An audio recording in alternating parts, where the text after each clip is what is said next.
Okay guys, सो हम आज PHP tutorial start करते हैं कि PHP क्या होती है और PHP में कैसे वेरिएबल डिक्लेयर होते हैं, कैसे उसमें कमेंटिंग होती है और कैसे PHP का जो वर्क फ्लो है वो कैसे चलता है। तो मैंने एक फाइल क्रिएट किया है जिसका नेम है learn.php और PHP ट्यूटोरियल मैंने इसका टाइटल ऐड किया है। PHP है ये एक सर्वर साइड लैंग्वेज है, जैसे HTML है, HTML जावास्क्रिप्ट, ये जो लैंग्वेज हैं ये क्लाइंट साइड होती है। इनमें जो हम वर्क करते हैं वो क्लाइंट साइड जो होता है वहीं पे अप्लाई होता है और किसी सर्वर एनवायरनमेंट की जरूरत नहीं होती। जैसे आपने देखा होगा हमारी प्रीवियस वीडियो में कैसे हम PHP को अपने सिस्टम में सेटअप करते हैं और कैसे उसको रन करते हैं। ओके, सो अभी PHP हम स्टार्ट करने वाले हैं। जैसे HTML में हम टैग स्टार्ट करते हैं, जैसे हेड HTML हमने स्टार्ट किया, हेड टैग स्टार्ट किया, बॉडी टैग स्टार्ट किया, बॉडी टैग क्लोज किया, HTML क्लोज किया। इसी टाइप से हम जो PHP का जो वर्क करेंगे उसके लिए हमें PHP स्टार्ट और क्लोज करना होगा। इसमें जैसे HTML की फाइल सेव करते हैं तो उसका एक्सटेंशन हम .html रखते हैं फाइल का, वैसे ही हमें अगर PHP की फाइल स्टोर करनी हो तो उस केस में हम क्या करेंगे, फाइल का जो एक्सटेंशन है वो .php रखेंगे। तो जैसे मान लो .php हमने एक्सटेंशन रख दिया, इसको जब हम रन करेंगे PHP में एक सिस्टम ये और होता है, जैसे मान लो PHP टैग स्टार्ट किया और क्लोज किया, उसके मिड में ही वर्क करेगा। उसके साथ में हम PHP के साथ में हम PHP की जो फाइल होती है उसमें हम HTML भी ऐड कर सकते हैं, स्क्रिप्ट भी ऐड कर सकते हैं, CSS वगैरह सब कुछ ऐड कर सकते हैं। तो PHP अगर अपने को करना हो तो उस केस में हम PHP स्टार्ट करेंगे। PHP स्टार्ट करने के लिए हमें पहले less than question mark and then PHP add करना होगा। PHP जब हम क्लोज कर रहे हैं तो उस केस में हमें क्वेश्चन मार्क और ग्रेटर देन। तो ये PHP स्टार्ट हो गया और PHP क्लोज हो गया। अब अगर हमें यहाँ पे कुछ भी वर्क करना हो तो वो इसके मिड में हम करेंगे। जैसे मान लो मैंने H1 टैग ऐड किया, उसमें मैंने डाला हेडिंग 1। अब मैं इसको अगर रन करता हूँ ब्राउज़र में तो यहाँ पे हेडिंग 1 आ गया। अगर हमें HTML में कमेंटिंग करनी हो, less than not sign and then multiple hyphen हो गया, फिर लास्ट में हाइफन हाइफन और ग्रेटर देन।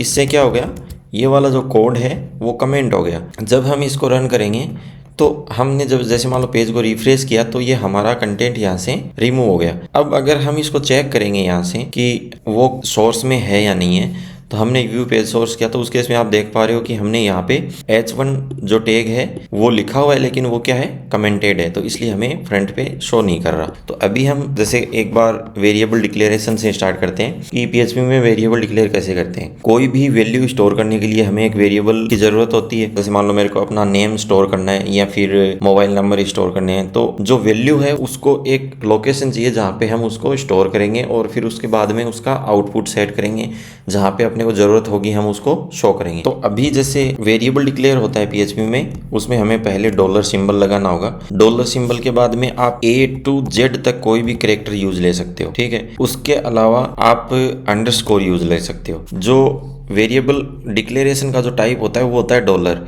डॉलर टाइप करने के बाद में जब जो भी आप नाम लिखोगे उससे क्या होगा, एक वेरिएबल डिक्लेयर हो जाएगा, ठीक है। अब वेरिएबल डिक्लेयर में हमें कहाँ से स्टार्ट करना है, वेरिएबल का जो नेम है वो या तो हम अंडरस्कोर से कर सकते हैं या फिर A to Z कोई भी कैरेक्टर हो उससे कर सकते हैं। इसके अलावा हम न्यूमेरिक वैल्यू है उससे हम यहाँ से वेरिएबल का नेम स्टार्ट नहीं कर सकते। अगर हमने ये स्टार्ट किया तो उस केस में अपना आउटपुट होगा, वहां पे अपने को एरर थ्रो करेगा ब्राउजर में। तो वेरिएबल का जो नेम, जैसे मान लो हमने डिक्लेयर किया, नेम डाल दिया, ओके।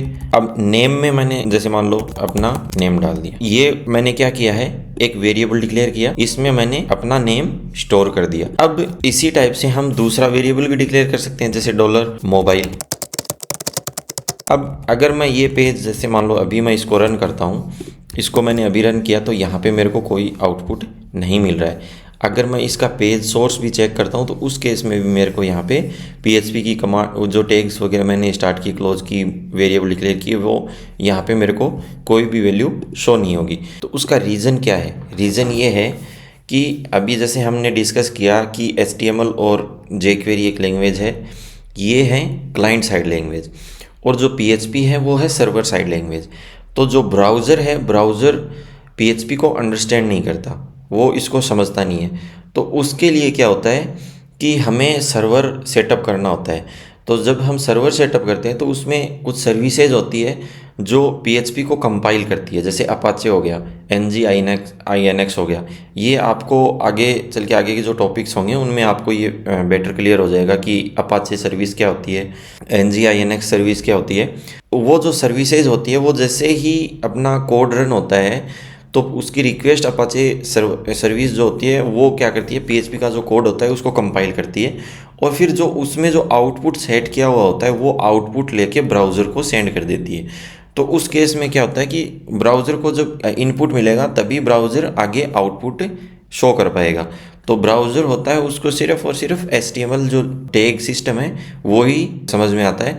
तो जैसे मान लो हमने H1 लिखा तो H1 की जो साइज़ होती है वो फॉन्ट साइज़ होती है वो बड़ी होती है, H2 की उससे छोटी होती है। तो ये जो सिस्टम है ये ब्राउज़र में प्री डिफाइंड होते हैं कि H1 की साइज़ इतनी होगी, H2 की साइज़ इतनी होगी। तो ये पहले से डिफाइंड है। अगर आपको टैग्स का नॉलेज नहीं है तो उस केस में आप हमारे अदर वीडियोस हैं जो HTML से रिलेटेड जो हमने कवर करवाए हैं, तो उसमें जैसे मान लो H1 क्या होता है, H2 टैग कैसे वर्क करती है, H3 कैसे वर्क करती है, तो उनका जो डिस्क्रिप्शन होगा वो आपको अदर वीडियोज़ में मिल जाएगा। वो हमने यहाँ पे जो हमारा जो वीडियो है इसके डिस्क्रिप्शन में हम डाल देंगे, तो वहाँ से भी आप अदर वीडियोज़ पे जा सकते हो। अभी हम आते हैं अपना जो टॉपिक है उस पर। हमें यहाँ पे कोई भी वेरिएबल नहीं दिखाई दे रहे जो ब्राउज़र है वहाँ पे। तो उस केस में क्या होता है कि ब्राउज़र में आउटपुट सेट करने के लिए PHP में दो फंक्शन होते हैं जो यूज़ में लिए जाते हैं। एक होता है echo, ECHO। यहाँ पे हमने echo टाइप किया और हमने अगर वेरिएबल का नेम डाल दिया, वेरिएबल का नेम डालना, और अब हम पेज को जब रिफ्रेश करेंगे तो हमारे पास क्या हो रहा है, आउटपुट अपने को मिल रहा है। तो ये आउटपुट कहाँ से आया, हमने क्या डिक्लेयर किया है, हमने यहाँ पे इको में डॉलर नेम लिखा। डॉलर नेम क्या है, डॉलर नेम, डॉलर लगने से ये नेम है, ये एक वेरिएबल बन गया। तो डॉलर नेम से एक वेरिएबल बन गया। इसमें हमने क्या वैल्यू डाल रखी है, मैंने जैसे मान लो अपना नेम ऐड कर रखा है, तो ये एक डॉलर नेम वेरिएबल हो गया। मैंने आउटपुट किसका सेट किया, इको से डॉलर नेम का। ठीक है, तो इससे क्या हो गया, ये ब्राउज़र जब कंपाइल होगा तो इसको ये जब चेक करेगा कंपाइलर तो उसको मिलेगा कि हमने कुछ आउटपुट दिया है, तो ये आउटपुट क्या करेगा, ब्राउज़र को सेंड कर देगा, तो ब्राउज़र में वहाँ पे अपने को शो हो जाएगा। ऐसे ही हम क्या कर सकते हैं, मोबाइल भी इको कर सकते हैं, डॉलर मोबाइल। मैंने रिफ्रेश किया तो पहले मेरा जो नेम था वो वेरिएबल प्रिंट हो गया, उसके बाद में जो मोबाइल नंबर है वो प्रिंट हो गए। तो अभी जैसे मान लो ये अपना यहाँ तक का जो सिस्टम है, ये वेरिएबल डिक्लेरेशन और वेरिएबल को प्रिंट कैसे करते हैं। तो जैसे इको करते हैं वैसे ही हमारे पास एक मेथड और होता है, फंक्शन, जिसमें हम जैसे सिर्फ प्रिंट, तो हमने यहाँ पे लिखा डॉलर नेम। अगर अभी आप अगर चेक करोगे तो मैं इसको एक बार के लिए हटा देता हूँ। जैसे आप चेक करोगे कि प्रिंट डॉलर नेम, और अगर हमने रिफ्रेश किया तो अपने पास डॉलर नेम में जो वेरिएबल में जो वैल्यू थी वो अपने को आउटपुट में मिल गई। अब आप देखोगे कि प्रिंट और इको दोनों के वर्क सेम है, तो उस केस में ये दो मल्टीपल फंक्शन क्यों यूज़ में, मतलब जैसे मान लो बनाने वाले ने ये दो फंक्शन क्यों बनाई कि वर्क दोनों का सेम है, तो उस केस में मल्टीपल वेरिएबल फंक्शन बनाने से क्या पर्पज़ हुआ। तो उसका रीज़न ये है, अभी मैं जो पहले हमने लिखा था वो मैं वापस लेके आ रहा हूँ। जैसे इको में हम क्या कर सकते हैं, इको में हम कर सकते हैं dollar name comma dollar mobile number. इस टाइप से हम इको में वेरिएबल प्रिंट कर सकते हैं, एक साथ में मल्टीपल वेरिएबल प्रिंट कर सकते हैं। लेकिन प्रिंट में हम ये काम नहीं कर सकते, प्रिंट में सिर्फ एक ही वेरिएबल प्रिंट कर सकते हो एट ए टाइम। तो इसके लिए आप इको भी यूज़ ले सकते हो और प्रिंट भी यूज़ ले सकते हो। वैसे जनरली जो यूज़ आता है वो होता है इको। ठीक है, तो ये अपना हो गया वेरिएबल में वैल्यू डालना, उसको आउटपुट के लिए सेंड करना। ठीक है, अब PHP में क्या होता है, जैसे मान लो कि मैंने ये लाइन यहाँ पे ऐड कर रखी है, मेरे को ये लाइन कमेंट करनी है। तो PHP में जो कमेंटिंग होती है वो 3 टाइप से होती है। अगर हमें सिंगल लाइन कमेंट डालना हो तो हम डालेंगे डबल स्लैश, ये होता है सिंगल लाइन कमेंट। एक हम डाल सकते हैं हैश, ये भी होता है सिंगल लाइन कमेंट। एक होता है slash star and then star slash, ये होता है मल्टी लाइन कमेंट। ओके, तो अब हम इसको जैसे मान लो अगर रन करते हैं तो आप देख पा रहे हो यहाँ पे ये नेम प्रिंट हो गया इको में, और उसके बाद में जो हमने प्रिंट वेरिएबल किया था वो प्रिंट हो गया। अब अगर मैं प्रिंट को कमेंट करना चाहता हूँ, मतलब ये कोड यहाँ पे रहे लेकिन ये आउटपुट में ना जाए, तो उस केस में हम हैश यूज़ ले सकते हैं।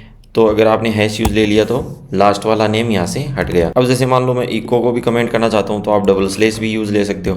तो इस टाइप से हमने यहाँ पे रिफ्रेश किया तो ये वो नेम भी यहाँ से रिमूव हो गया।